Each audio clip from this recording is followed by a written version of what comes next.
Dear Sir, during the celebration of the 150th anniversary of Rutgers College, a statement appeared in the public press that Washington and Lee University, scheduled for a football game with Rutgers, had protested the playing of Paul Robeson, a regular member of the Rutgers team, because of his color.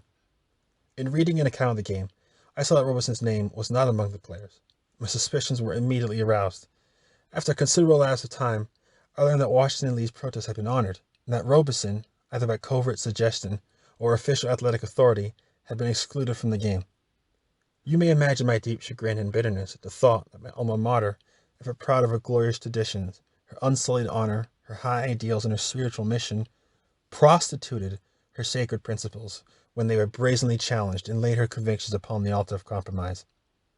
Is it possible that the honor of Rutgers is virile only when untested and unchallenged?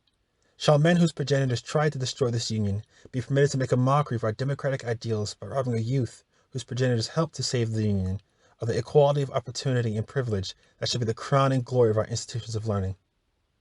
I am deeply moved at the injustice done to a student of Rutgers in good and regular standing, of good moral character and splendid mental equipment, one of the best athletes ever developed at Rutgers, who, because guilty of a skin not colored as her own, was excluded from the honorable field of athletic encounter as one inferior, and from those lists in which so many competitors for glory were engaged, in which he had formerly been, and into which, with a humiliating tardiness, he was afterwards admitted.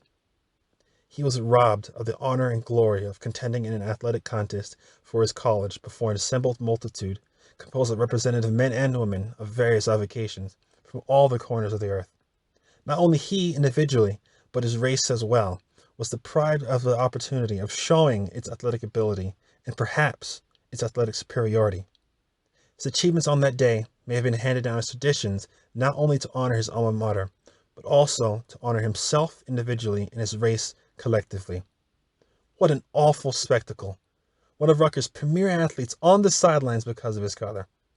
Can you imagine his thoughts and feelings when in contemplative mood he reflects in the years to come that his alma mater faltered and quailed when the test came, and that she preferred the holding of an athletic contest to the maintenance of her honor and principles? I am provoked to this protest by a similar action of the University of Pennsylvania, heralded in the public press less than 2 weeks ago. Annapolis protested the playing of the captain of one of the athletic teams of the University of Pennsylvania, a colored man. Almost unanimously, his fellow athletes decided to withdraw from the field and cancel the contest. In this, however, they were overruled by the athletic manager, who ordered the games to proceed. One of the university's premier athletes on the sidelines because of his color. Such prostitution of principle must cease, or the hypocrisy must be exposed. The trustees and faculty of Rutgers College should disavow the actions of an athletic manager who dishonored her ancient traditions by denying to one of her students, solely on account of his color, equality of opportunity and privilege.